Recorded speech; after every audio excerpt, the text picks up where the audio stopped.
Welcome to Handcrafted by G.R. Broussard. I am Greg Broussard, and today we have a special treat. We get to build a base for this cabinet with drawers underneath here. It's going to be a little box with 2 drawers in it.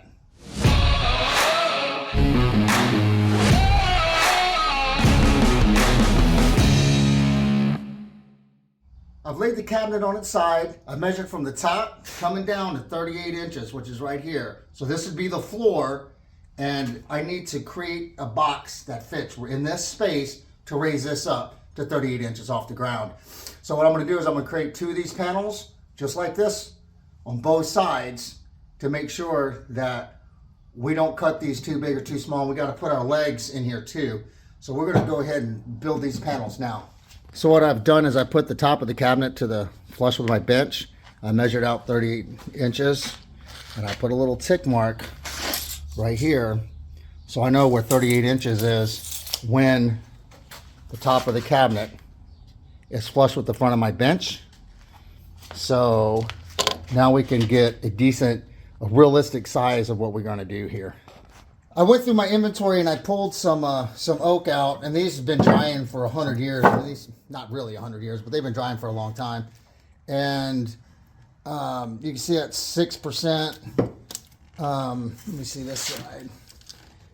So 6% moisture. With this meter and in the climate and the area that I'm in the country, I'm in South Texas, northern Houston, and with this meter and with oak, about 8% is good, 7. So this is 6. So this stuff's been drying for a really long time.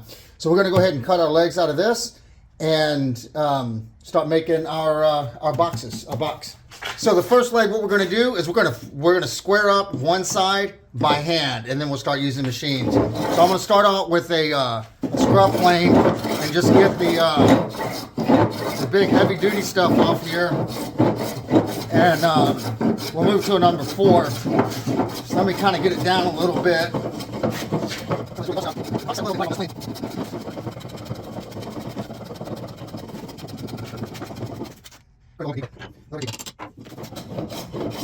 A little bit deeper.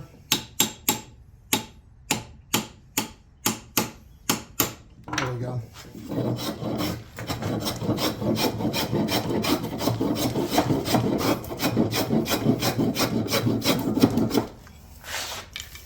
There we go. We're going to move to the number 4. Go deeper.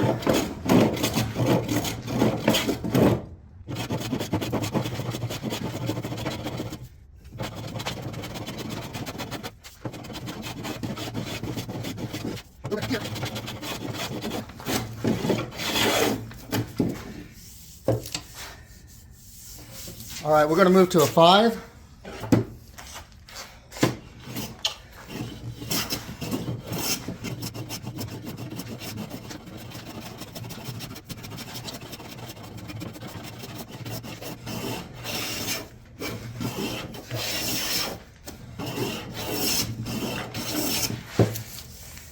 All right, that looks pretty good. Now, we'll get some winding sticks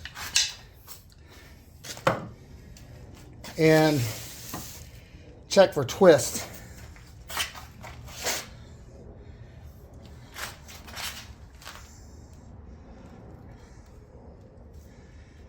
Actually, looks pretty good. Okay. Now we're going to square these 2 together. You can see on my square when I put it on there, this side is high. So we're just going to focus on taking this one down, and we'll do the rest of the legs with a machine. So this side is high. We'll go back to the 4 and we'll start on this edge over here and just focus on this side over here. Try and get this thing adjusted. There we go. Let me see what that looks like. So that side is still really, really high. All right. Hold it. All right, let's move back to the 5.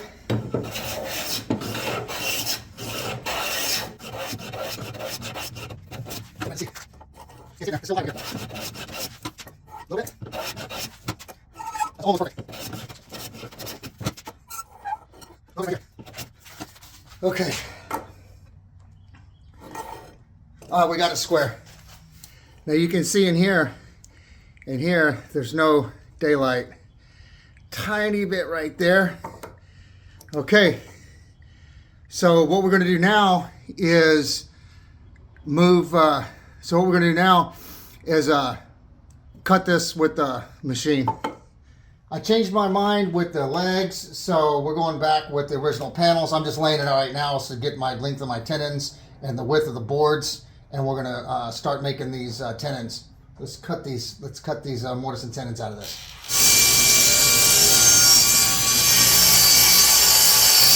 I'm starting to cut this wood down to dimension, and it's a little bit bigger than the original one. And the reason why I did that is I cut this on the table saw.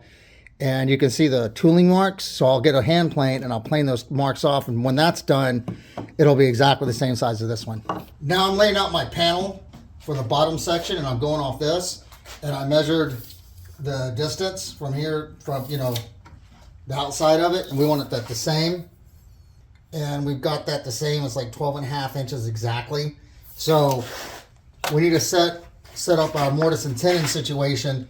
And typically I just kind of eyeball it, just like almost half, not quite half. So the tenon will be this big right here. Go a little bit shy than that. And then we'll get about the same distance. It should be about it. Let me see what it is. Yeah, it's about 1.5 inches in. So we'll do that on this side, and we'll just mark it with a pencil, kind of like just eyeball mark it real quick. And this is the length of our board that'll go inset in here. So that's how we're going to do it. I've got these cut, I measured, and all I want to do is just draw a line. And I know when I cut my tenon, that's how deep I go, is to this line. So let's go ahead and let's do the tenons first. So while this is still sitting up here, and after I put my lines here, I just mark how deep my tenon's gonna go. Just mark it right on my piece. And these measurements from here to here and from here to here should be the same. It doesn't have to be the same, but should be the same on the way I laid this out. All right, let's cut this. I checked these for square. I don't think I need to put these on the shooting board. And a shooting board is just basically a bench accessory that clips onto the bench. And if you were going to need to make this exactly 90 degrees, you can use your plane. I use a number 8, and I can barely take off right here. So this part is exactly 90. If I needed to do a 45 on my piece, I clamp this on here. Probably not the best way to do this on my end, but when I clamp this, this is actually a 45. I've measured it 100 times. Now, if I need exactly a 45, I can put this in here and I can shoot this to an exact 45, the end grain. Now this will be a 45. Perfect 45, and the side that we shot earlier will be an exact 90 right there. I did not come up with this. A friend of mine, Rachel Lee with Ruminations Workshops, she came up with this, and it's a great idea. She does some beautiful boxes. You need to go check out her page. I think they're pretty good. So I've already set up my marking gauge, and I'm just going to come through and use my marking gauge and score my line where I need to cut my tenon. Put my razor line there. Just score all the way around it.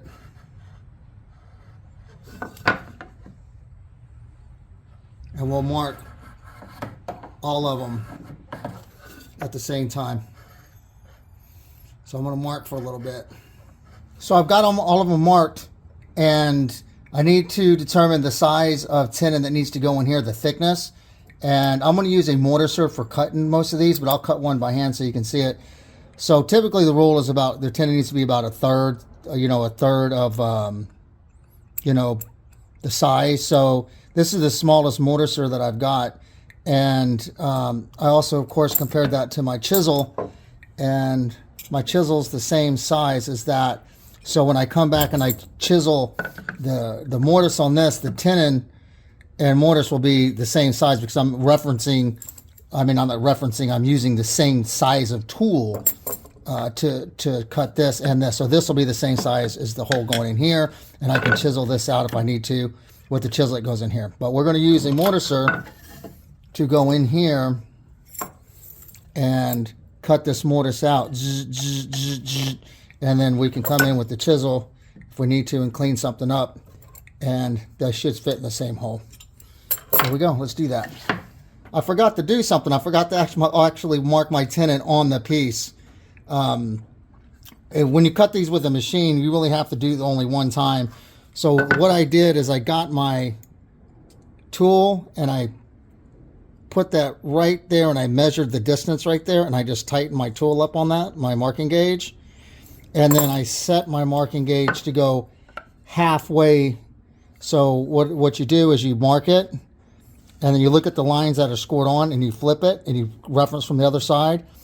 If these two lines meet from this side and this side, then you're in the middle. So now we can score. We'll do it on one that's not written on so you can see it. We'll score our tenon on. We'll score our tenon on this piece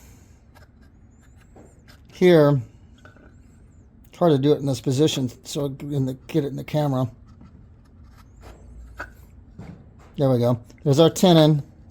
Like I said, you only need to do it once because we're going to cut these on a machine. I'm going to cut one by hand so you can see it. So I'm just going to mark all these. Well, I'm just going to mark one, set the machine up, and I'll show you how to do that. So we're just going to use our chisel and to go down to the that scoring line that we did with our marking gauge. So we have something to put our saw into so we can cut straight. And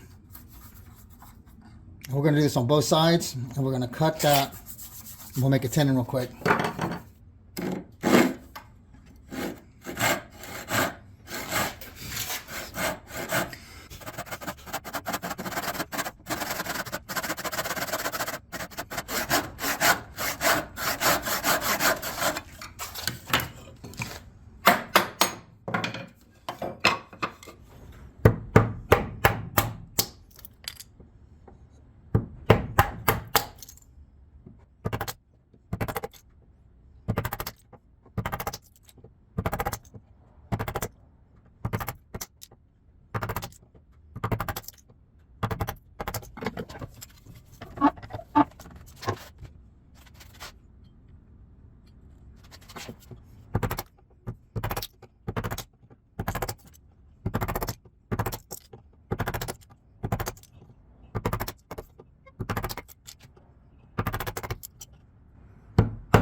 Looks like I didn't cut all the way down to my line right there.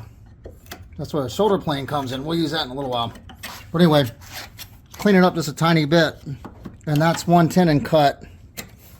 You can come in with a shoulder plane and clean this up if you want to. Or if you don't have a shoulder plane, you can do the same thing with a chisel. Come in, and if you think that you've got a little bit stuck in that corner, like on this one, notice I'm coming down at a little bit of an angle.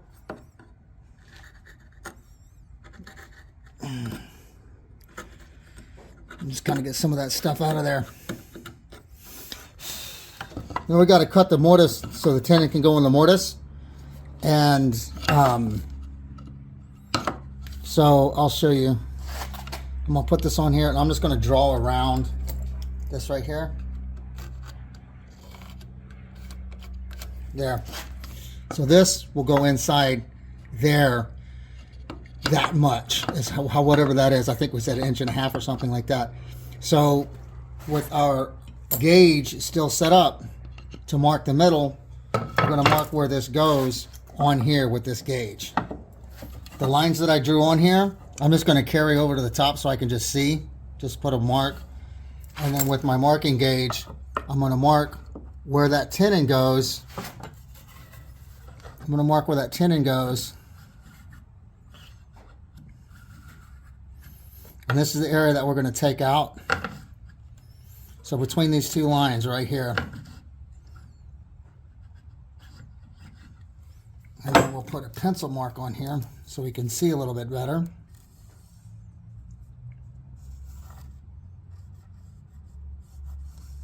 There. This is where we chisel. Right there. I have my depth I need to go. I know where I need to drill. And I have my depth stop, which is of course my little blue tape. If you have one of these depth stops, you can use it on one of these bits, but I just use tape. It's easier. And I think I learned this trick from Wood by Wright. He takes his ring off and he puts it on his bit. And I think it's a brilliant idea. And that keeps your bit this way aligned. And ever since I saw that video that he did, I've been doing the same exact thing. And I think it's just a brilliant idea. Going to this one side. I'm going to do with this one side with the chisel. Then this has got the drill holes to assist in it, in the chiseling.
There we go.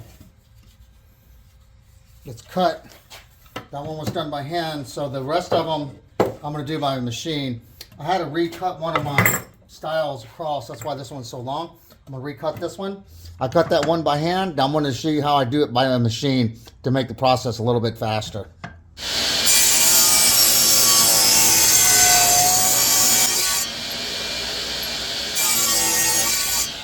Now we're going to finish this up in hand mode and cut these off with a handsaw.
Just finished cutting the mortise and tenons on this one panel, and we just have to cut the other panel, and this one will be done for the lower half.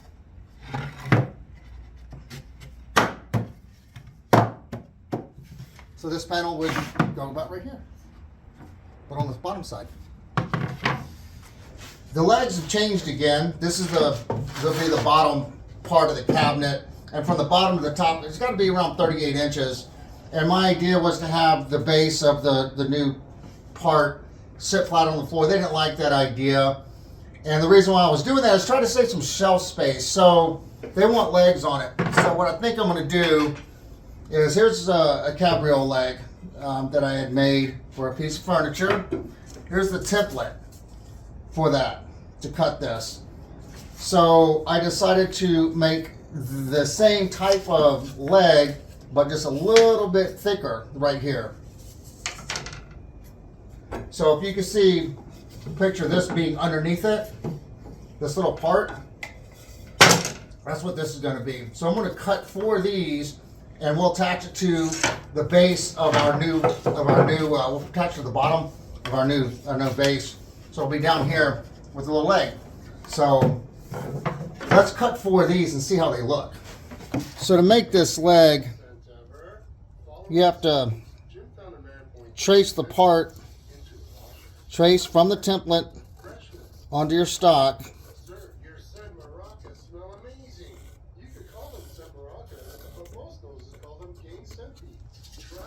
And then we're going to turn it, and we're going to trace it again on this side.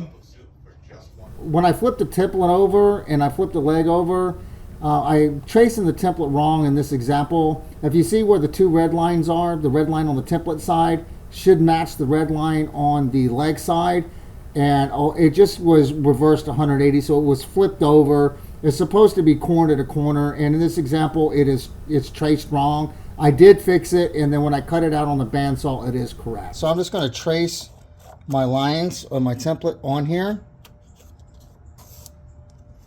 I know that's not square, but you'll get the idea, right? And then I'm going to keep this corner in that corner, and I'm going to flip it. Don't go like this. Keep these sides lined up, and then just line it up again, and then draw it. We only need a leg about 3 inches, so we'll go. We only need about this much of the leg, but for safety, we'll go 4 inches. Yeah, we don't need to do that. We'll go 3.5 inches, and we'll probably cut it down to 3. So we're going to cut this part right here. That's going to be our leg.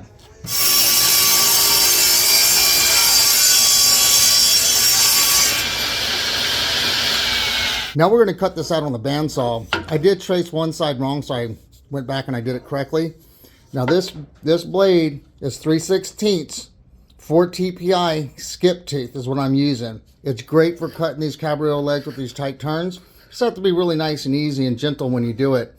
And let's go ahead and make a first cut, tape it, and we'll probably have to trace the part on it again, and we'll cut it and we should have a little leg.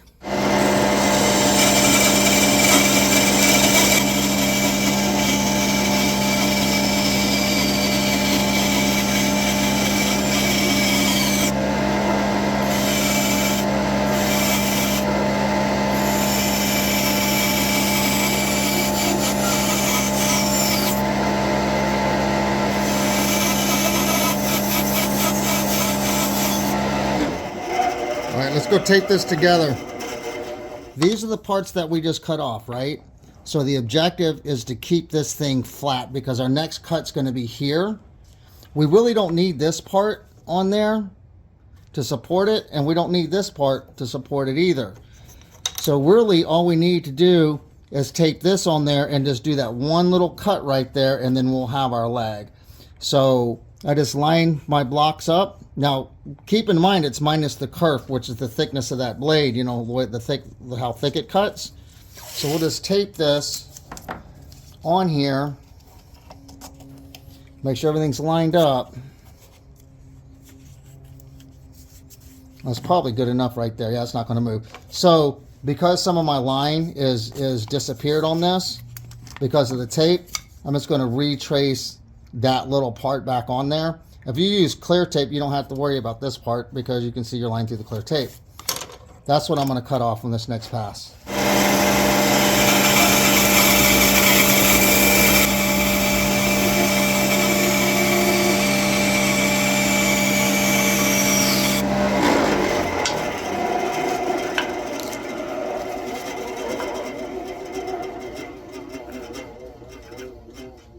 Well, I was cutting my last leg and I was almost done with it, and something happened and it blew this plate out, and it caught the leg and it cut into the leg.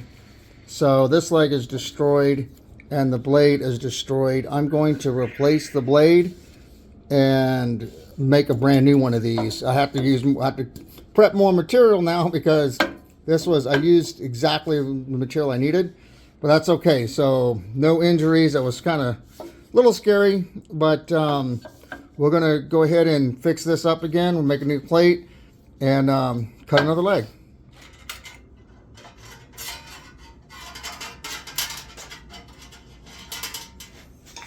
Yep.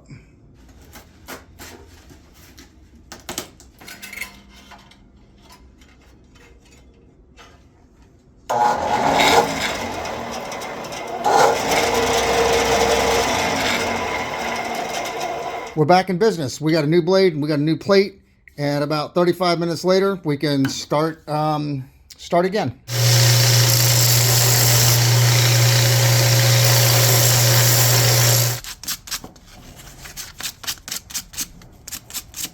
I have all the cabriole legs or cabriole feet cut, if you will, and I just put the cabinet on top of it to kind of get an idea of what it's going to look like when it's raised up off the ground on the new section that goes underneath that we're building. And we still have to do the other panel, put our drawers in it, but the legs came out really, really nice. I've got both the sides cut, mortise and tendons in there, and now we've got to cut the panels to fit inside. And I think what I'm going to do is use this piece of oak. I'm going to split this piece of oak. I'm going to resaw this, and then we will groove the inside of that, and then it'll be a panel like this. So let's cut this in half.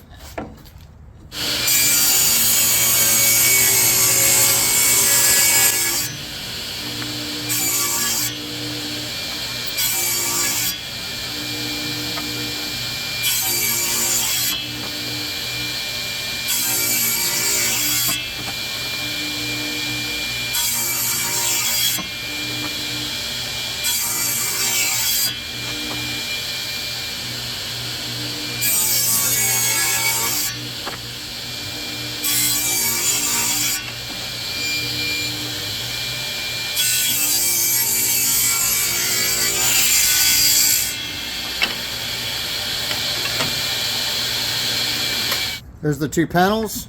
I'm very fortunate to have a drum sander. I've got it set up. It's not exactly in half, but I'm gonna go ahead and drum sand them so they're exactly the same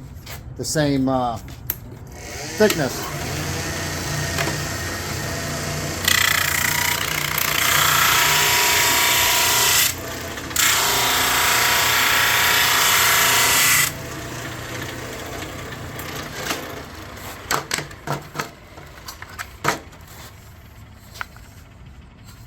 Now we've got the side structure built just the original.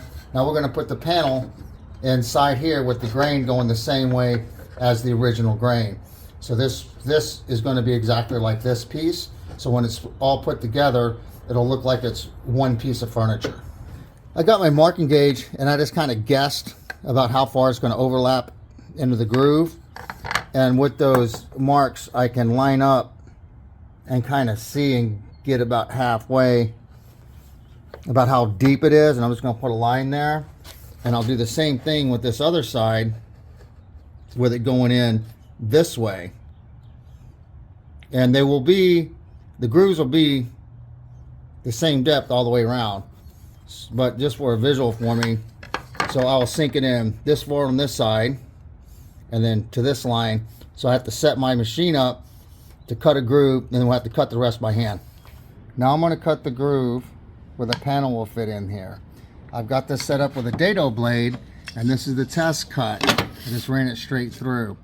However, I'm gonna have to do a plunge cut so I don't get too far into my joinery. So I put some marks on the fence where I know where to plunge down, move the piece across and pull it back up, and we'll fix the rest of it by hand. So here I'll plunge this down on that mark. I'll move to my other mark, and then I'll pull it up, but it'll be curved on the inside, and then we'll take the rest of this out and make it square.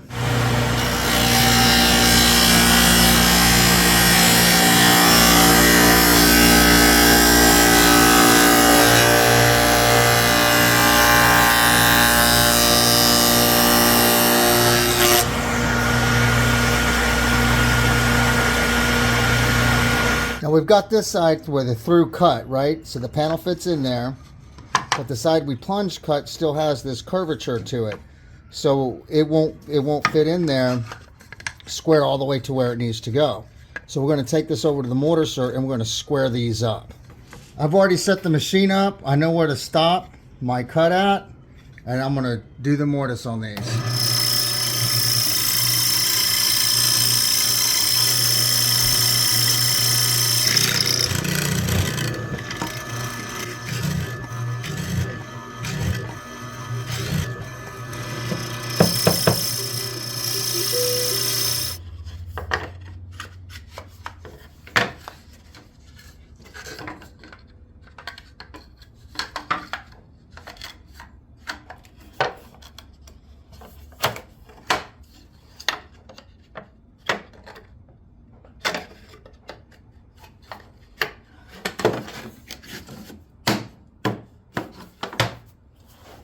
Now we have to work on the top of the base that's going to go here, and I noticed that this thing is not flat.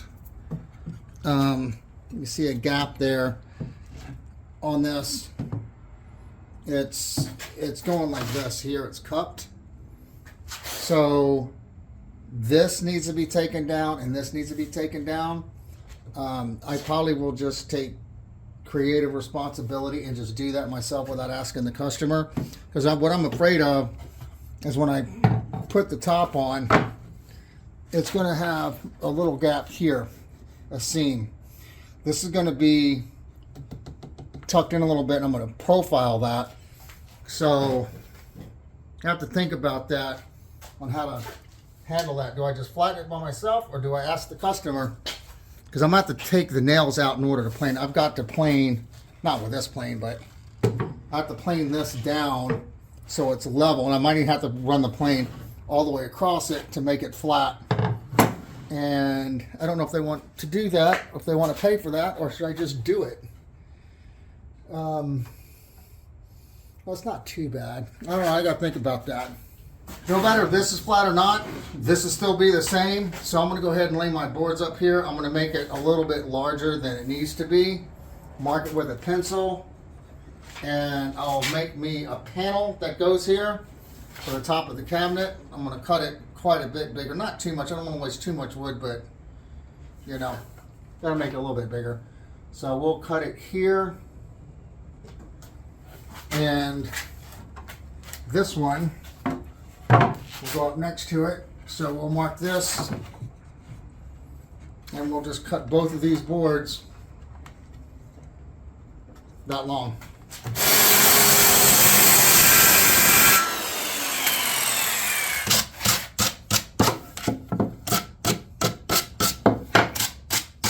I've been flipping and flopping and changing and moving the boards around to try to get the best grain match up. And I think this is the best way to do it, is just like this. Hopefully when we plane this down and get this finished, it'll look like one piece. I've tried to match that the best I could. Also, we're very fortunate that the end grain is about right for this glue up, because we don't want a cup one way or the other. We want to prevent that as much as possible. So now we're going to mark this, and we're going to plane this down so these meet perfect. I've got the board marked. This will be the top. So when I plane this, I'm going to put those two together, just like that. And then we're going to plane this edge where they're both even. As always, I'm going to plane them together. And just in case my plane shifts one way or the other, it's going to do it on both boards. And I haven't set this up yet. This plane, it seems like it's pretty good. We're going to plane these nice and flat. The grain is going the wrong way on that bottom one. Do one more pass.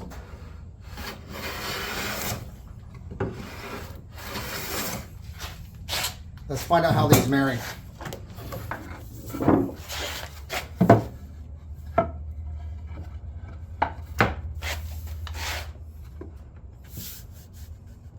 Man, that's really nice. All right, so we're done planing them. They marry up just fine. Now let's go ahead and let's put some dowels in, glue these up. I'm only going to do 3 dowels in this. Dowels aren't really for strength. They're more for keeping your board aligned when you're assembling it. So you just need to make little marks. And I'm just kind of, you know, eyeballing where a third would be. And this will be perfect.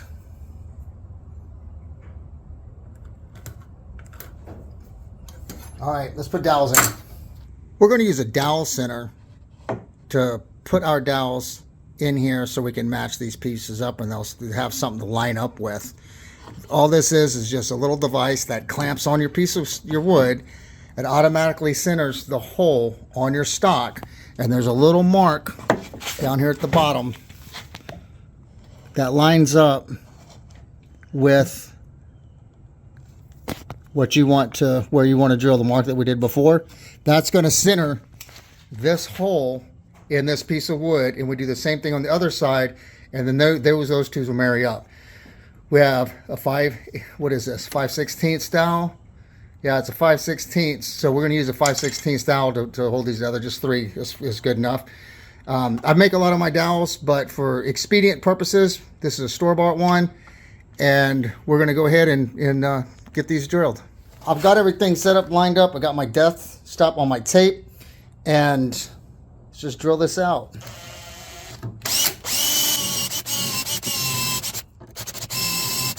Now I'm going to reference from the same side. This is the top of the board. When I go to the other side, I'm going to reference from the same side. Just in case it's a tiny bit off, it's a tiny bit off on both sides and they'll be equal. Now we're going to see how long we need to cut our dowels. And one side is that long. So I'll mark that on my dowel. And then just go again. So we need 3 dowels that long.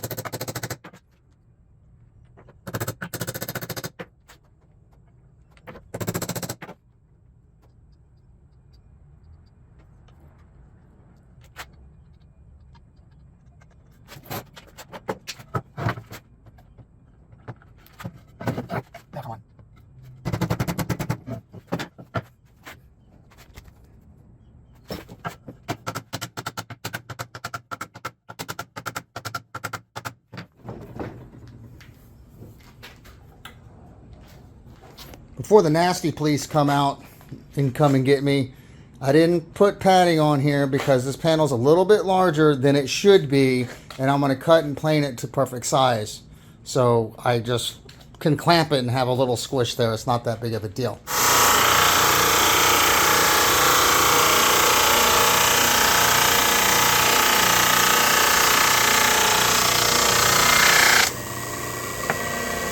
We got it flat. And there's no gaps in there.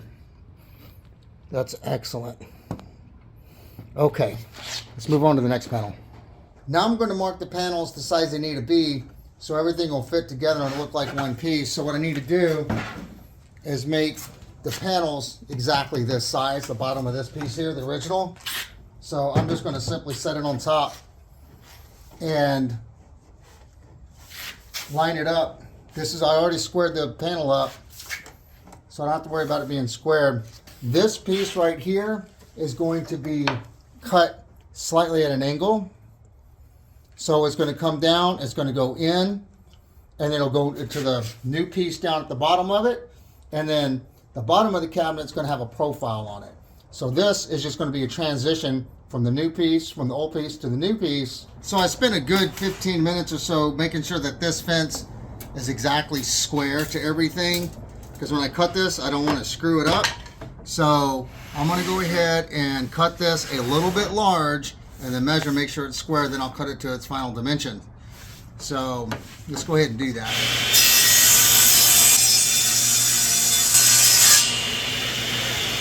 Looks like we have a parallel cut. So I'm going to cut this to final length and cut the other one to final length before I move the fence, and then we'll cut it this way. I've got both panels cut to size, and the back of this panel sticks out just a little bit. So what I did is I cut this just a little bit larger, so this is actually the same distance as this sticking out, because this back panel is sticking out a little bit. I don't want that on this one, so we're going to cut this a tiny bit bigger on purpose. I'm setting my blade at 45 for the profile cut, so when we come back, so it'll be a transition between the top, the original piece, and the new shelving underneath it, and we're going to use a 45 for that transition. So we're going to set this up at 45 and make a profile cut for the top of the new cabinet.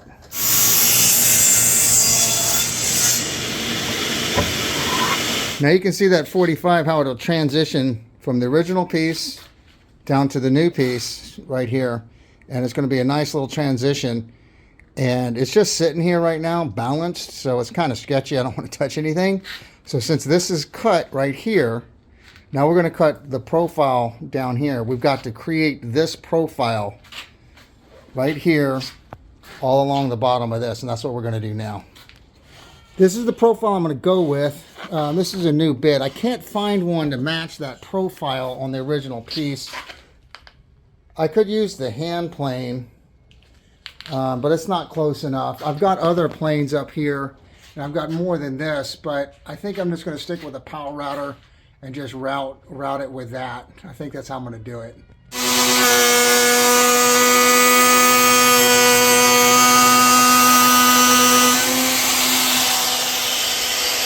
Now we've got the profile cut on the bottom. We have to put this little bevel on the side right here. My brother worked out the math for me, and to keep this proportional, we're going to start that bevel about 2 inches down, and we're going to bevel this down. I'm going to cut this part with this power router, and I'm going to cut this little bead with this number 55. I think that's the best way to do it. So I've already marked the piece where I need to take out that little angle so I won't cut on the wrong side, and we'll do one at a time so I don't mess it up. So I'm looking at the front, and I'm going to make sure I take this apart, keep myself oriented so I cut the right spot. I'm going to measure 2 inches down where to stop my cut. I'm going to cut both with the router, and then I'll come back with the 55 and cut the little beady thing. And if I line the edge of this router up with that line I put on there, that puts this bit inside 2 inches. So hopefully we won't mess it up.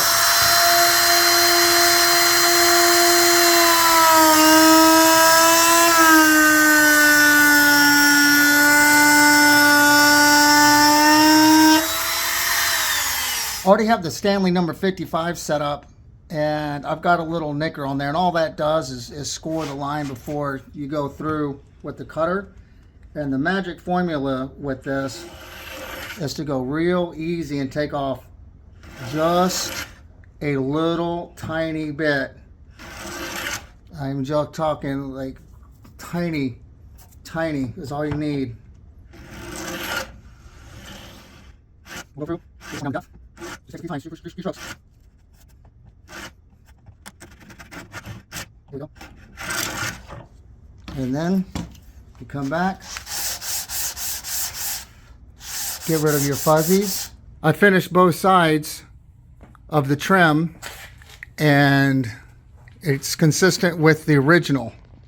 So now we're going to make the back of the cabinet, and this is 3/4 inch material, so we have to cut this in half just like we did on the panels.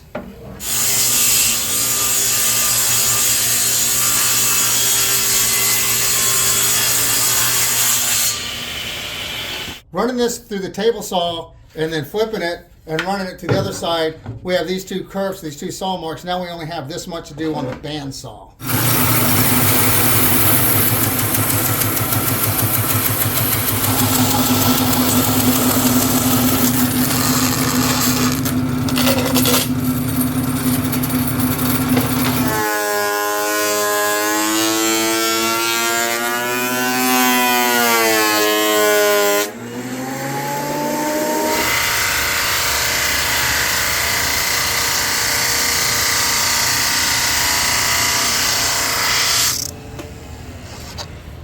This is the back of the cabinet, and these are the panels that I just cut. One panel isn't large enough to cover the entire thing, so I'm going to have to use two panels, and we'll put a joint in the middle, and then it'll be one panel to cover the entire back of the piece. If you notice on this piece, on the back of it, it's 2 panels and it's just nailed on. I'm going to put a spline in here and we're going to mortise and tenon those together, but of course ours will be, our grain is going this way, so we'll have a seam in the middle to connect the 2 panels together. These 2 panels will be connected with a groove that goes into this piece, and they will slide in here, and then this will connect the panels. That way they can expand, give it a little bit of structural integrity also. A lot of the furniture in the past was made with this method, joining 2 boards together with a spline or a rail, if you will, with a groove, and then just slide the panel inside. Let's go to an antique store and look at some original panels. We're on a field trip in an antique mall right now, and I'm going to show you what a mortise and tenon kind of situation looks like to keep wide panels together. The one that I'm going to use for the back of this cabinet. There's many examples of this technique used on the furniture that's in this mall, and I just chose this one because I can easily get to the back of it.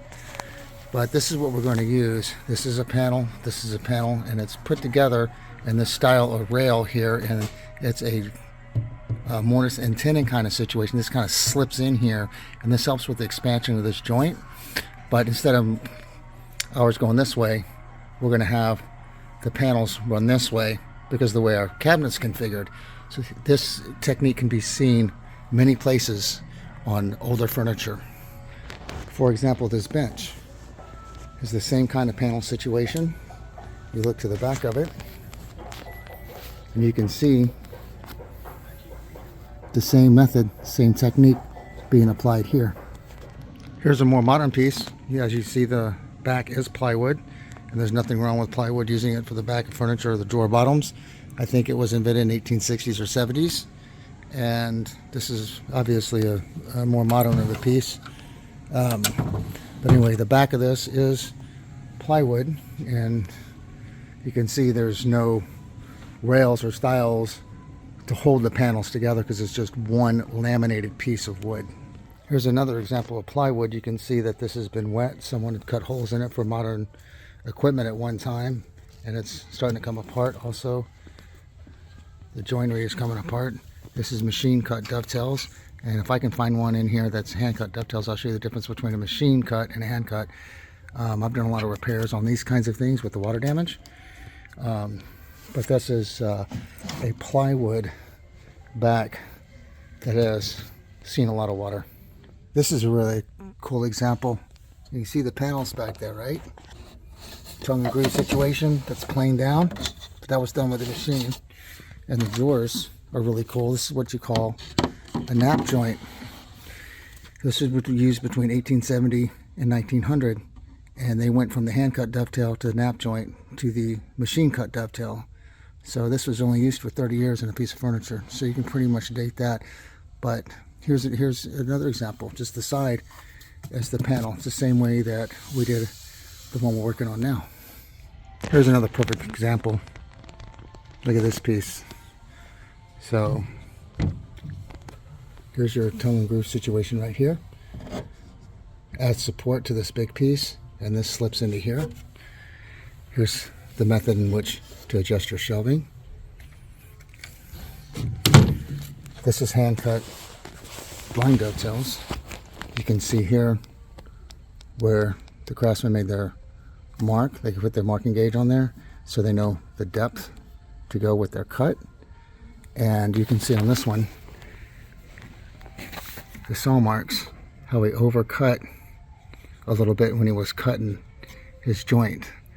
These are the pins and these are the tails. So this is an example of a lot of hand craftsmanship in this piece right here. We're using the same method for our piece. This is a great example of a traditional drawer. You can see the marking gauge line for the blind dovetail, and you can see a little bit of where the craftsman went over. And in the back, there's a little bit less care on the back of it, and they're not blind, they're just regular dovetails. And on the bottom of the drawer is the groove situation, where this part is hand planed down and put into the groove. And this is the way that I make my drawers, right here. You can see on the original piece that the back is inset into the cabinet. We're going to do the same thing with ours. We're going to inset it just like the original with a groove all the way around and inset it into the back. Also, you can see on the original cabinet that the top is not put on, or the bottom is not put on with the dado. It's just flush with the base and flush with the top. That's the same way we're going to attach ours with no dado. Also, theirs is connected with nails. We're not going to use nails. We're going to use dowels to connect our top pieces, bottom pieces, to our sides. The top of the cabinet from outside to outside is 18.5, and the bottom is 18, just above 18.25. So this is moved, and it's typical for all the furniture to move. So what I've done is I've made this 18.5 on top and bottom, and I've also brought the rails in exactly where I need it. Now what I can do is mark where this panel will go, and we're going to come in 1/4 inch up and set in all the way to the thickness of our panel. I have it set up exactly how it needs to be. Everything's square, everything's proportional, everything's where it's supposed to be. I just set up my adjustable square, measured, all the way around this side, all the way around this side. It's the same, did the same thing with the top. Everything is exactly where it needs to be. I set my marking gauge up for half the distance of the wood where we need to take out to insert the panel. So we're going to mark our corners. And before I do anything and move anything, I'm going to mark where these boards go with a pencil. And it'll just kind of give me a reference to where these boards lie. In here, I'm going to mark all the way around, inside, top, and bottom. I just clamped this with some spacers in here so I can keep everything exactly where I need it. So I'm going to mark this around and mark this area, and we'll take this out. We'll make that that groove right there. Where this panel meets into the corners, I need to mark exactly where that's going to be. So I'm just going to mark my line on here, and I'll extend the line, and here comes a train. That's awesome.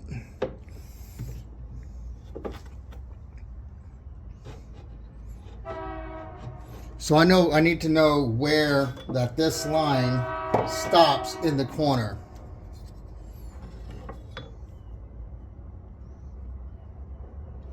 Where's my mark? Right here. So I need to make a stop cut. That's where it's going to go up, and into this corner we need to stop the dado right here. I mean the groove right there. This is the back panel. This is the top, and I'm just going to just use a marking gauge just to score me a line.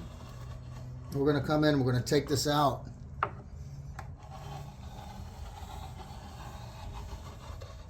And we're going to use a number 78 plane to take this out.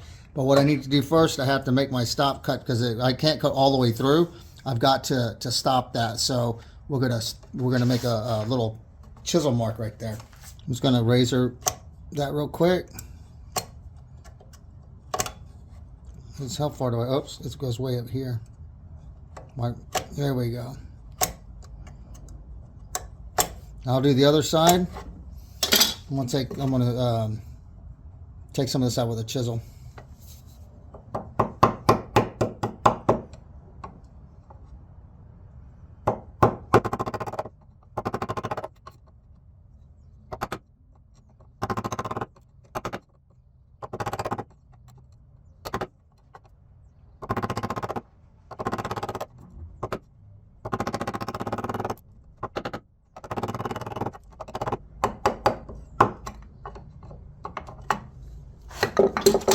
The reason I have to make that cut, because I'm going to come with the plane, and I've got to.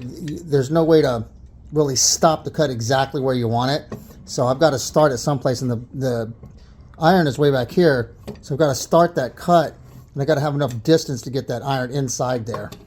I'll do the same cut on the other side. We have where the groove starts and where the groove ends, and I put a line here just for reference, so I know that iron right there fits inside that groove, and that's where I'll start my cut. I'll go down, and then when the desktop hits that line, I know to stop my cut.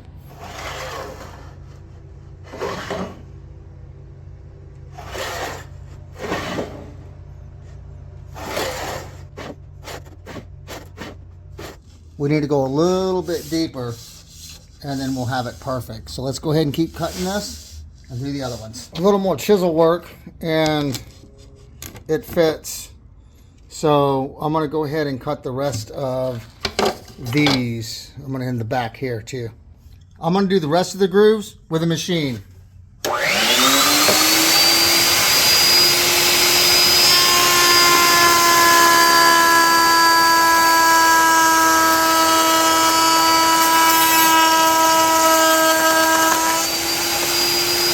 If you haven't seen my router table, it's just plywood with one of those electric chair things. You know how the recliners, you push a button, it goes bzz, bzz, bzz, that kind of thing. So what I did is I just put a plunge router in here, and since I'm finished using it, I can readjust it. And this button right here will adjust the height of the router, and I've got a speed controller here. I can speed it up so I can change my bit quickly. And if I want to fine tune it, I can turn it down and I can fine tune it in. And this is just an old router that I got at a pawn shop. All I needed was a plunge router and a chair controller situation. This comes off my old router table, and that works really well. I used to have little screw things that you could move the fence, but it failed. So all I do is I clamp it down with C-clamps, and the fence doesn't move. That's how I do my routering. I cut that with a machine, and it's just not deep enough, and I don't trust myself with to adjust the machine and fine tune it to get it exact. So I'm just going to come back with the rabbet plane and just do it by hand. I'll be more accurate and I'll be more confident that it's going to be right. So I'm just going to do this, and I think it'll fit. Now we've got the groove cut all the way around. You can see how the panel will fit inside, but we're still lacking room, so we have to be able to split this, put our little spline rail or whatever that's called in there, and then that also will act as a shelf brace for the inside. So we've got that cut. Now let's go ahead and attach these panels. What we have to do is cut this board in half, put our little spliney thing in there, put grooves here and here, so these will slide up into it, and that'll raise this enough that the panel will be large enough. And also we have to cut a groove down the middle of this so the shelf will slide into it. So let's go ahead and cut the groove down the middle of this right now. After I pass this thing through, you'll see me reach down here. I'm raising up the bit just a little bit with that button I showed you before. Let's try this.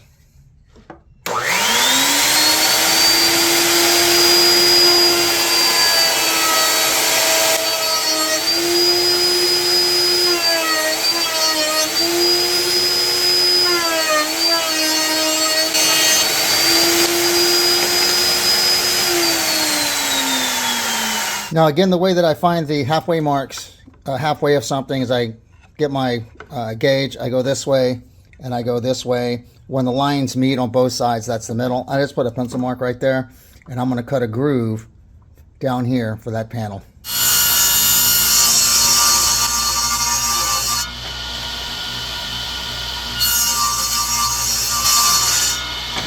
Now this cut we just made is not wide enough for the back panel to slide into.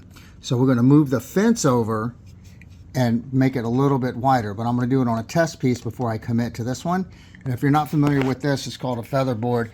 It just holds your smaller work pieces up against your fence so they don't slide out and do something crazy. So I'm just using that just for safety, some more accuracy.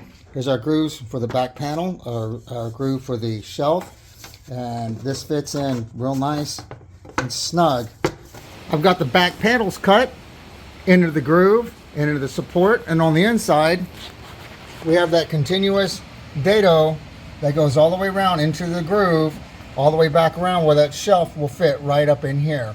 Now what we have to do is cut a little notch where this piece can fit right in here, and this panel will become flush with the back, and this is the only little part that'll be sticking out just a little bit. And this will be our traditional back, the same type of back that we looked at the antique store. I went ahead and clamped this part in place, and I'm going to get my razor, and I'm going to make a razor line on both sides, and we'll cut that little notch out.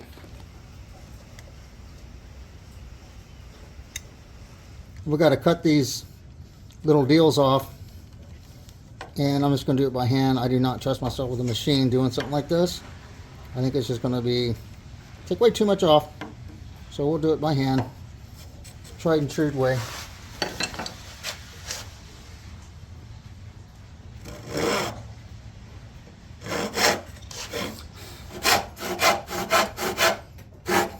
I've got to get the shoulder plane in here.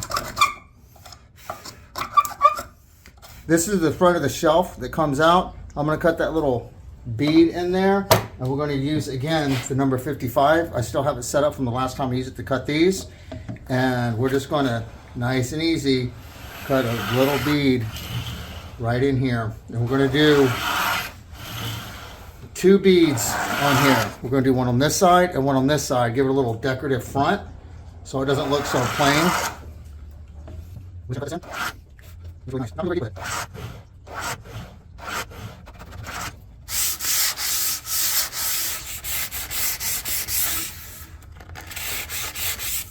Now we have a decorative trim. Now you can see when the shelf is installed in here, you got these lines coming down. You got them right here, these little beads right here.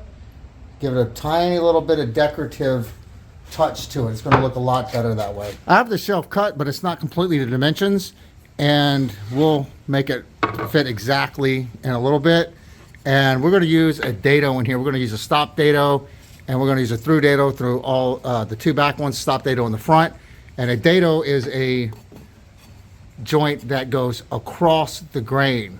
A rabbet is a joint that is at the end of the board, either this side or this side at the end, and a groove is not at the end, that goes with the grain.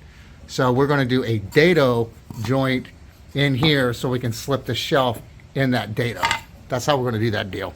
I'm set up to cut the dados in here, and I have to do this with a stop cut. I got to cut a groove in here, and it stops at that line. So what I had to do is I had to make these little blocks, and they will fit in here, and I'll clamp this down, and this will come up, miter gauge will come up and hit that and stop, like this one's already set up to the back, because I've got to cut that and I got to stop at that mark right there.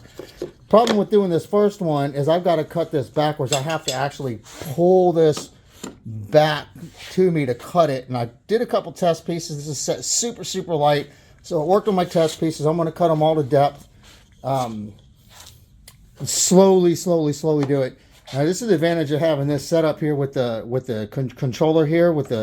You can move your bit up and down super slightly, and have a speed controller where I can barely engage that blade into what I want. So this is why I set this up this way. It took a long time to get to this point because I didn't have this groove in here. I had to cut this groove and set all this stuff up because I never cut a groove for a miter gauge to be put in here to cut cross grain. So I did a bunch of test pieces. If I mess this up, then I have to make new ones, and that took a while to make that. So hopefully we won't screw this up.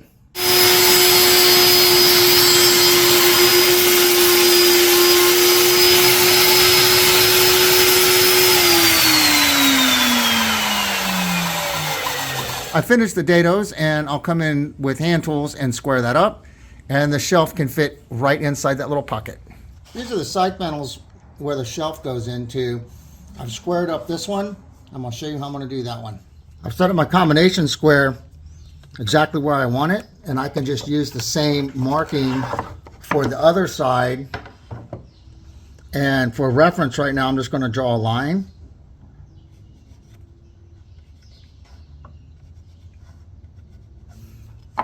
And then we'll come back with a razor and we'll extend this line where it's already cut to the line I just drew on there, put my razor in my little slot, and I'm just going to razor to my line and stop. We'll do this on both sides. Line it up with my razor, and then I'm going to razor down to the line, and then my other square. The reason why I drew that line across, so I wanted to stop that razor coming this way. And I'll razor this. Both of them will be identical now.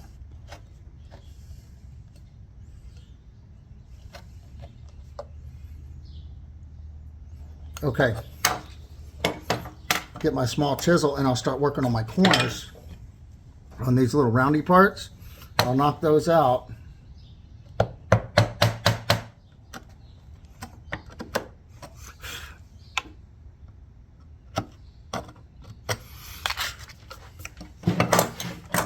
Okay, we have a stop dado now. We have the shelf cut the distance this way, and it's too thick to fit in the grooves and the dados. So what I'm going to do is I'm going to go to the belt sander, not the belt sander, to the drum sander, and I'm going to sand this down and get rid of some of this thickness so it'll slide perfectly in there.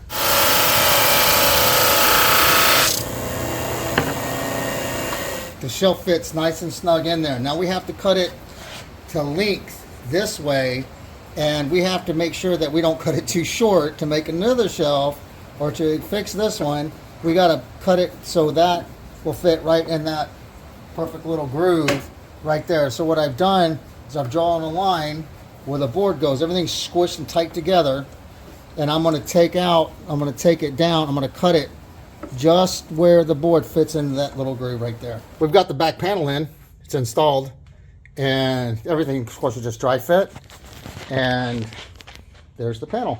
I just put the chalk mark along on there so I can keep my grain orientation. So to pretty this up, we're going to taper this down a little bit. With a hand plane, we'll taper that, and I think that's all the fancying we have to do. So I'm going to taper this with this low angle block plane.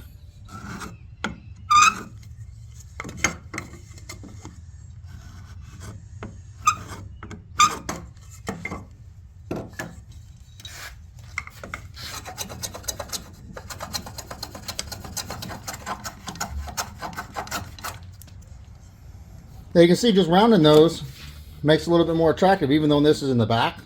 Still looks better. It is time to glue the panels. So here we go. This is exciting.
I'm going to set my little feet where they go, and I've adjusted my square to where I need these legs.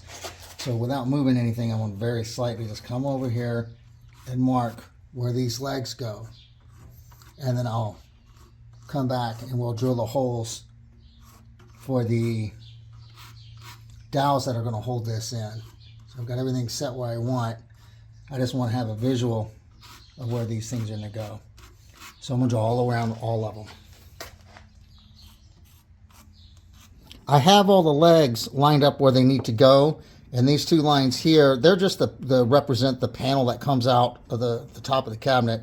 And this is a leg that I rejected, but it's exactly the same perfect size as the ones that we're going to be using. So what I'm doing is I'm lining these where I'm going to dowel this leg into it, and this dowel's got to go all the way through into the. It's got to go all the way into the panel. So I've got to line this up, and it's got to be perfect. So I'm just going to use dowel centers, and I'm going to make little marks where the dowels will go. And I'm just going to line my lines up. And I'm just going to make a score mark. Not a score mark, but, you know, like a little indentation in the wood once this is lined up. And I'm going to push that in. And I'm going to make my mark. And we'll drill these holes so we'll know exactly where everything goes. I just want to make sure that it's exactly right before I commit and making a mark. Looks about right to me with the lines. So that, now I'm just going to push it down. So that's where our dowels go for this leg. So this will be number 3 leg. That's where the dowel will go, right into the leg. I'm going to drill the holes for the legs, right? One hole is a stop cut or a stop drill or whatever it's called. We're not going to go all the way through. The other one goes all the way through. So I've got this set up where my awesome depth stop, I don't have a depth stop on this drill, but I use this piece of tape and a corner of a piece of tape to tell me where to stop. So this first set of holes I'm going to drill is going to be all of these and on all 4 corners. And we're going to stop before we go through. And this will sit here. The other one we're going to drill is all the way through. So we're going to drill the stop cuts and then the other ones.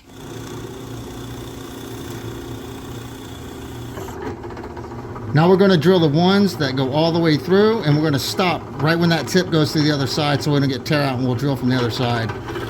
I've already reset my depth stop tape, my distance.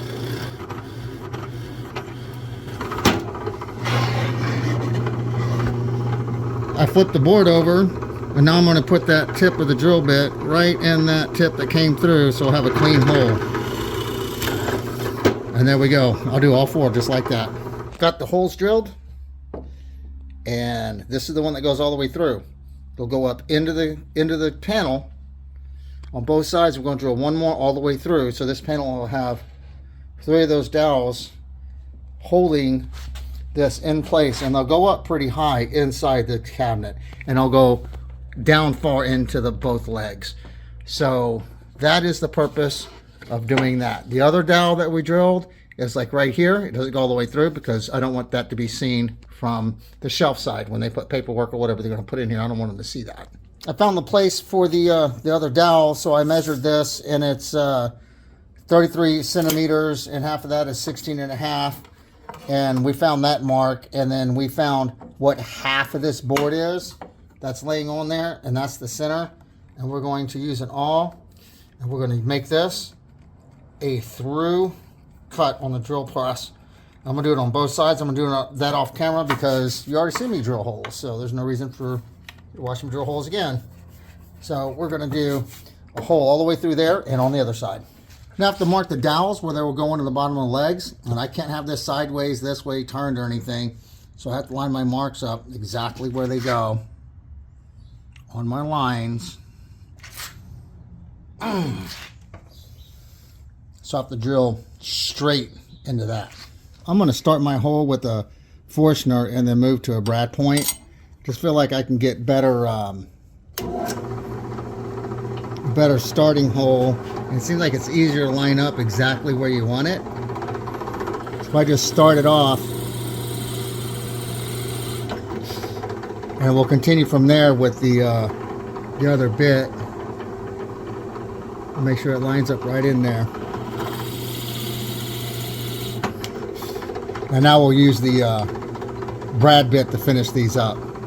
When I change bits, I always use all 3 of the little holes here with the chuck, just to make sure that all those little things in there are tight. So that's my practice. All right, so now we're going to drill these to depth.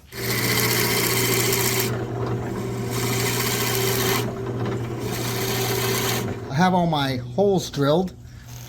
I marked up here on this piece an inch. The dowel's going to go into this piece an inch. So in order to get my distance, I just have my caliper. You can use whatever you want to stick down in the hole and mark it.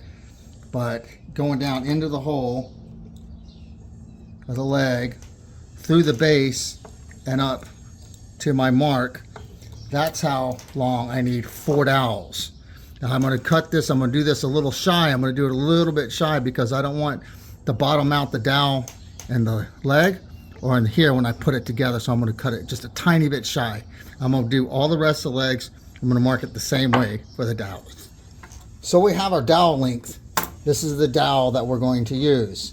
So this is a center dowel deal. We'll use this in a minute. It doesn't fit in there. This is another one. This is 3/8. It doesn't fit.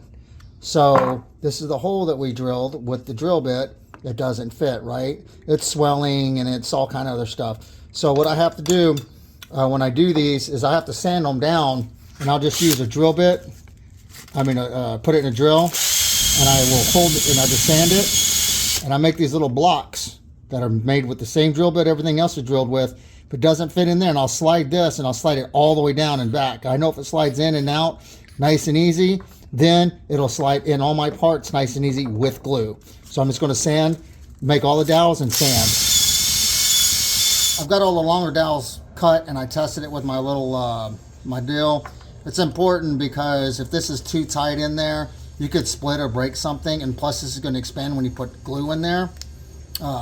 So it needs to be really snug, but you know, enough to get glue in there, and it'll go all the way through here and into the cabinet. So we're going to cut the rest of the dowels. I've turned the cabinet upside down, and I have to mark where the dowels go into the side. So all I'm doing is using the drill bit that I drilled these with to make me a mark, if I can get it out. So it marked it really well. We know exactly where to go. It's perfect because I have to drill these holes with this jig here, and it's right in the middle of the board where I wanted it to be.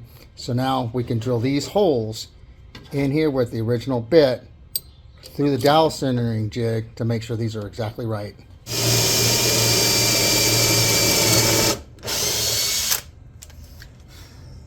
We've got the dowels in. You go through the leg, up into the sides, into the bottom into the sides, and the back legs into the sides.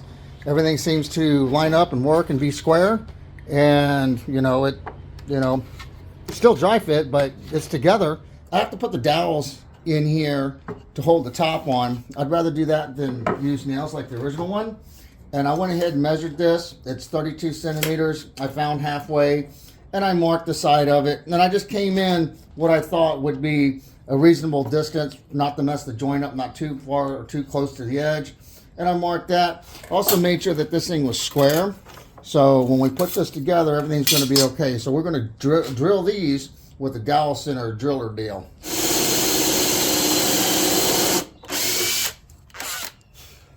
I've forgotten that there's a dowel that needs to go all the way into here and through the top of this and stick out. So when they put the new cabinet on top, it's got something aligned to.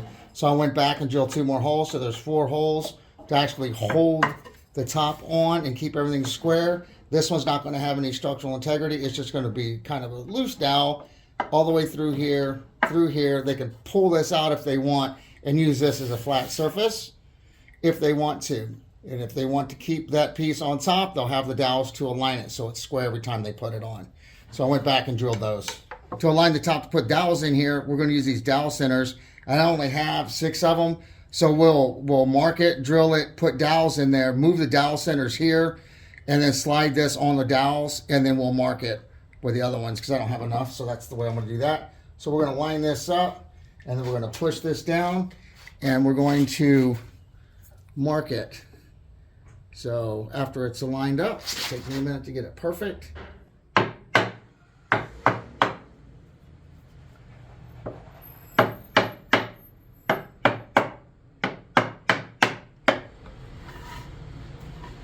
Yes. We've got all our little indentions in there, so we're good.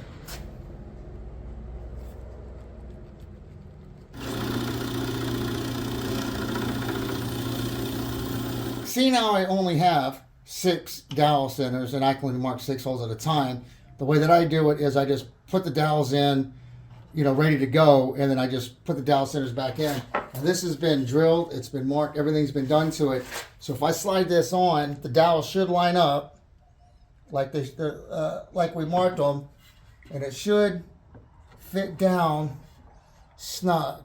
Okay, now I can mark the other 4 holes.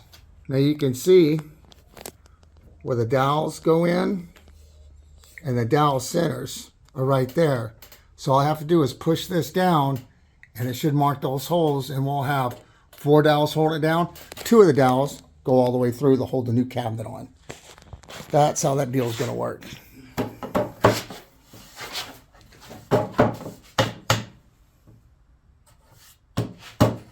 Okay, there we go.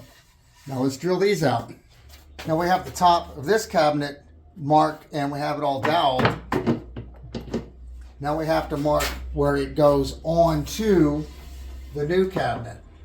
So this is the bottom of the new cabinet, and this is the bottom of the old cabinet, and the antique one, and this is the top of the new one.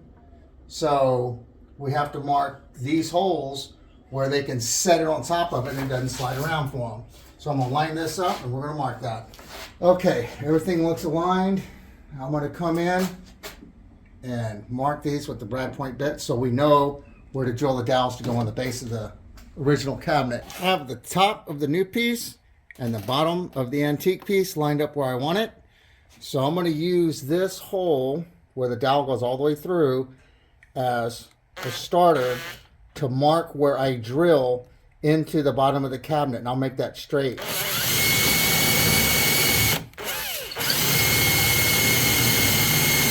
All we have to do is make a little score mark, and we're good. Now from the impressions or marks or cuts that we made off the top of the other piece, we're going to use this as a guide so we can drill straight. I've got a depth stop on there, and I'm going to go to depth.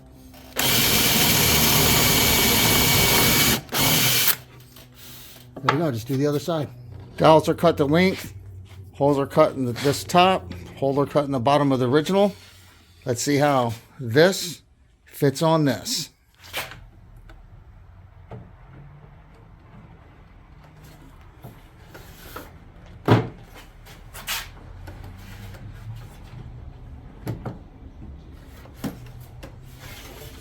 Looks good. Lines up perfect. This isn't going to slide off. But keep in mind, everything's still dry fit right now. That's awesome. We have the construction complete. Now we have to sand everything. So disassemble time, and we're going to start sanding.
I've got the legs attached, and now we just have to assemble the rest of it. And I'm just going to let the camera run and do the best that I can with the camera on.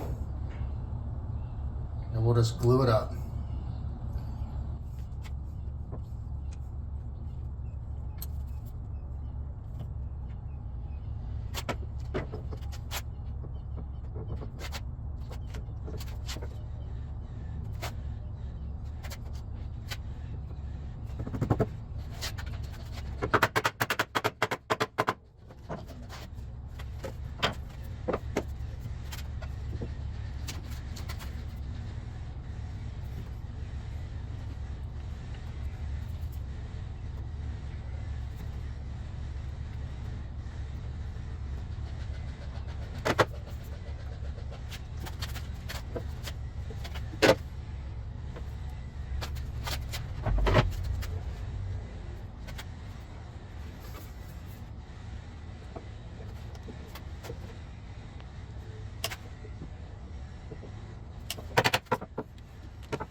I have it all clamped up, it's square, and I'm coming through and getting some of the glue squeeze out of it. And I'm gonna let this sit and dry. While this dries, I'm gonna clean up this disaster of a shop, because I have not cleaned up the shop since I started this project. So it exploded in here, so I'm gonna get busy cleaning this while that dries.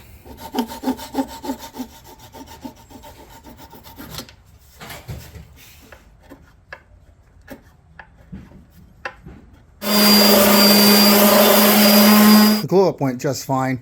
There's a little bit of squeeze out, a little bit of cleaning up we need to do, a little bit of sanding, but it is all together except for the back. I'll install the back next after I sand everything down. Almost 100% complete. It's looking really good. Now I have to come in and get all the areas that I got glue on. There's some right here. There's a little bit in the corners here that I didn't get up when I was wiping it down when I assembled it. A little bit of squeeze out, so I'm going to come through and get that. And the way that I do that is with a chisel. I come in and scrape like a card scraper. I got a bunch of different kinds of card scrapers. Through the years I've made and collected all the little scrapers. You wrap sandpaper around it and you can get in different areas and cracks and all kind of stuff with all kind of different things that I have and collected, burnishers and different shapes for sandpaper. So I'm going to come in and I'm going to get all this stuff off.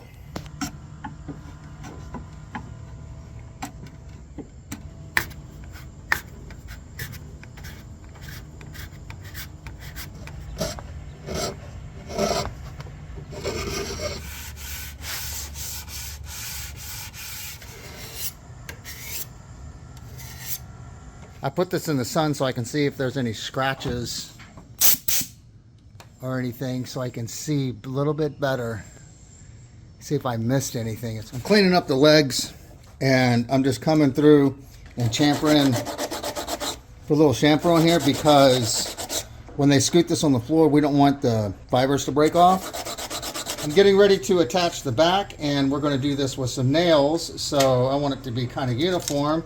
So I'm marking where the nails go on the back of the piece, and I'm going to drill pilot holes because I'm nervous if I nail too close to the edge, I think I'm going to break it. So I'm going to mark everything and then we'll drill pilot holes and we'll nail this together. This is my test piece. I'm going to drill pilot holes because you can see when I put a nail through there it blew it out. So I'm going to drill a pilot hole into the cabinet for the nail, and I have a death stop on my drill bit.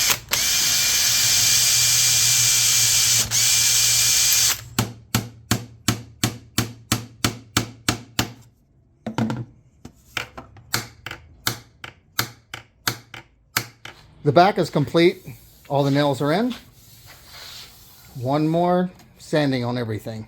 It's time to put the stamp of approval on the piece, and we're going to burn the name in there.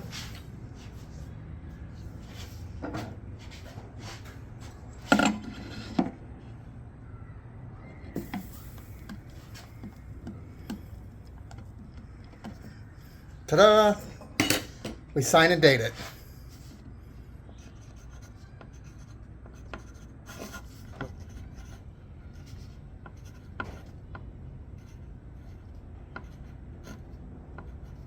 We have the seal of approval. Time to move on to stain.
The stain went on really, really nicely.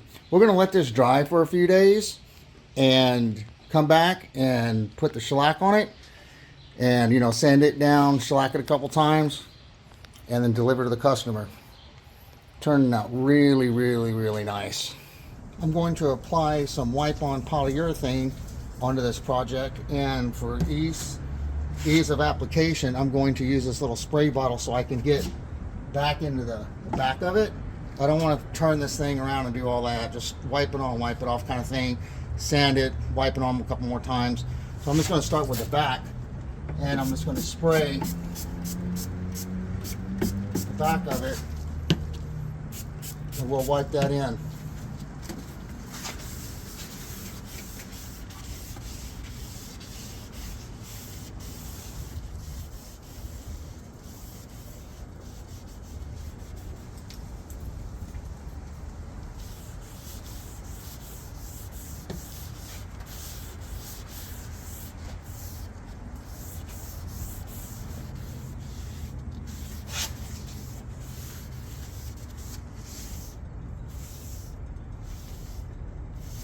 So this has to fit on top of this. I don't want this piece to scratch this piece when it sits on it.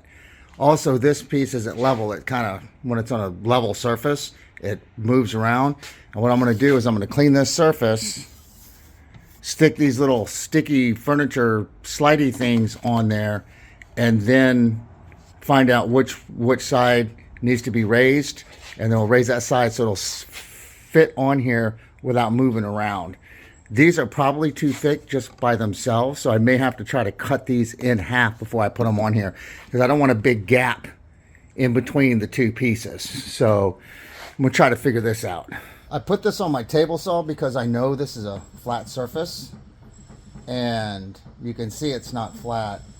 And that's what it does when I put it on top of the new piece. It does this, and we can't have that. He's gonna have a printer sitting on this, and this thing will be shaking like this, and that's unset. We can't have that. So we're going to put those little sticky things, those little furniture slideys underneath it, and then we're going to level it from there. So the idea is to cut these in half, cut 3 of them in half with a razor, the best I can, because they're too thick. Stick this on the bottom of the antique piece, leave one thicker to get rid of that wobble, so you'll have 3 this thickness, half of the thickness, and then 1 full thickness, and to see how that works. I may have to trim it farther than that, but I'm going to try that and see what happens. So I came in with my adjustable square, and then I just found the same distance from each side, and I put a little dot there. That's where the little stickies are going to go. But I want to clean the surface first, so I'm going to come in with some denatured alcohol and just clean where I put that dot, and I'll take the dot off, but I'll put it back on. So let's clean this area where the sticky goes. So we'll get some of this dirt off here, and then put the stickies on, and then adjust it from there. So now it's got a nice, good, clean surface, and then I'll come back and then put that dot back, so I know exactly where to put that little sticky thing.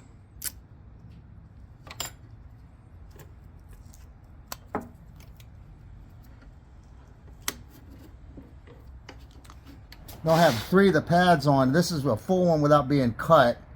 And if I slide this underneath there about where the other ones are located, it doesn't move anymore. So the one thickness, full thickness of this pad keeps this thing from rocking. So that worked out perfect. So that moves on that dowel. I've got to extend the dowel the thickness of the pad so we don't get that movement. Because what I'm afraid is when they put a printer up here, this thing's going to be doing this anyway, just within the cabinet itself. So we don't need this thing sliding around. I want a tighter fit than that. So I'm going to recut the dowels, make them a tiny bit longer, because they're tapered in the front, so you could easily slide this on top. So that's what we have, and we're going to try to darken this up just a little bit. You can see how much lighter the case is on the new piece, and then the patina buildup on the older piece. And it looks lighter on camera than it actually really is, but you can see the feet are a little bit darker, and underneath is going to be darker. because I went through and I started matching it with some Mohawk products. I'm using the Fruitwood Cherry and the Perfect Brown. I'm going to lay this first and then come back and lay this lightly, and then it'll darken it up slightly. And we should be 100% done once that dries, which it dries pretty quick.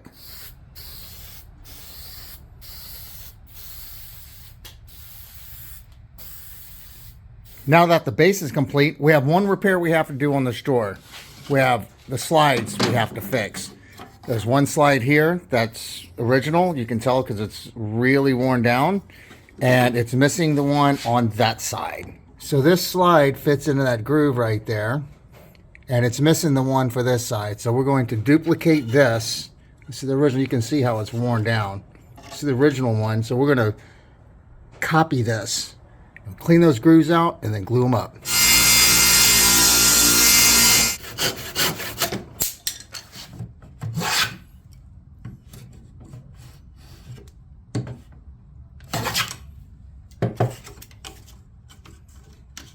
I've matched the part, and it slides in the groove, and then the original one, of course, slides in the groove on this side. And we'll clean, well, it's really not a groove, it's a dado. We'll clean the dado out, and then we'll glue those in, and then we'll put paste wax on all the drawer slides, so all the drawers slide really, really easy. Now we're coming in with denatured alcohol to clean the surface up, so we'll have a clean surface for the glue to stick on. And then we'll clean this part up, and we'll apply some glue and put the drawer slides back on. Now we've got everything ready to go. We're going to glue the slides in. This is the original slide. I'm going to turn this thing upside down the other way because the top of it's worn out. We want it to have a new area for the drawer to slide on, so we're just going to apply a little bit of glue. In this application, I'm using Titebond number 2. Dries pretty rapidly. And we'll just put this in the slide, and we'll brace it up. I put these little clamps on here so it won't shift back and forth left and right. So that'll hold it. I made spacers to go in here as my clamps. So this will add force and push my part into the groove, act as a clamp. And these will be ready to go in about 30 minutes. So those are my clamps, and we're set. We'll let that dry. Now we're going to come through and we're going to clean up the drawers while that dries. And I'm just simply using a damp paper towel, and I'll just come through and just get this off. And we're going to also, looks like we need to tighten the tongues up. I'm going to blow this out.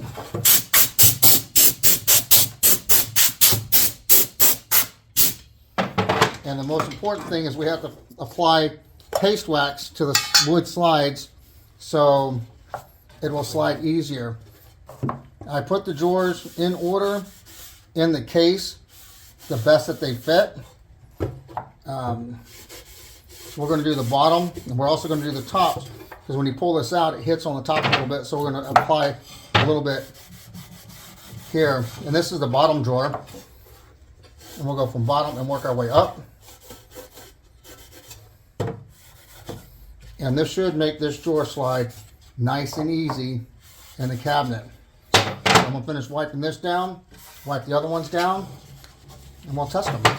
Now I've cleaned up all the drawers, and they slide really nice with the paste wax and everything. And I get to the very top one, and it's getting stuck. I'm like, why is this thing getting stuck?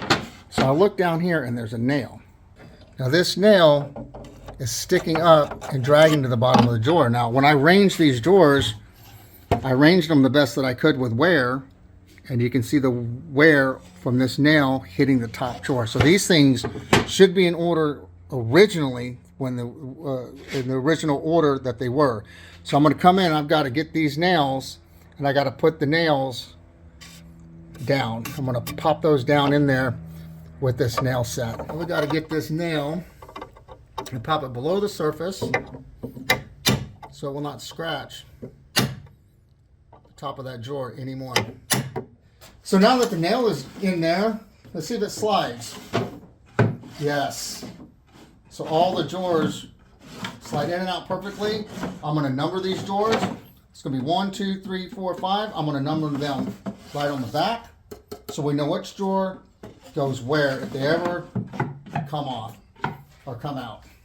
I'm coming back and putting some paste wax on the slides on the inside so we get a little bit better performance. As I was reinstalling the drawers, I noticed that there are nails sticking out on every single one of them, obstructing the drawer, except for the bottom one. So we've got all this with paste wax in there. I'm going to come through and I'm going to put a number on all these drawers,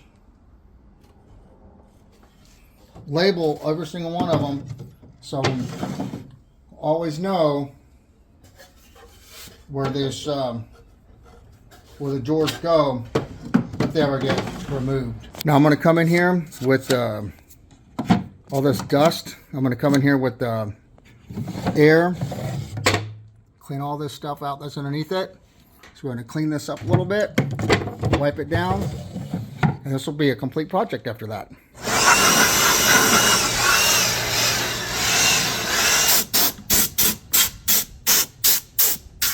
I'm just coming through with some water and some paper towels, and I'm going to get some of the dust off that didn't come off with blowing it.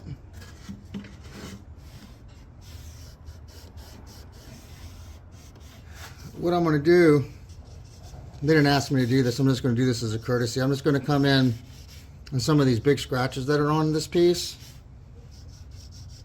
I'm just going to lighten them up, make the piece look a lot better.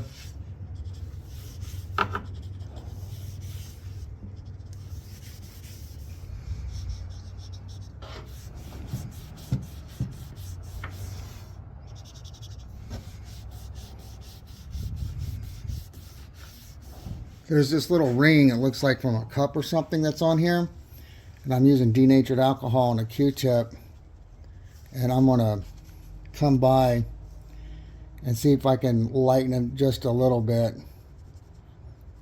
This method doesn't work on everything and all these problems, but we'll see if we can lighten it just a skosh. What's happening is that denatured alcohol is reactivating the original shellac that's on there, and then I'm spreading back over in the light areas where the ring is the surrounding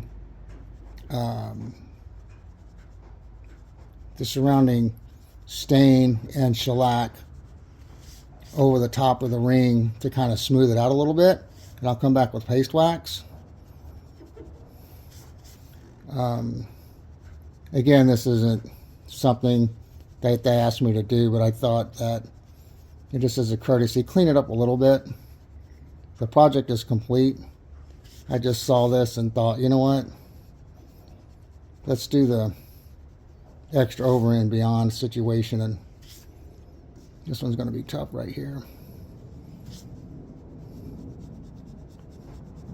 So we'll lighten this up and then we'll put paste wax on here to smooth it out.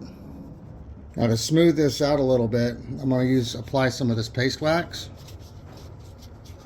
and kind of buff it into the surface.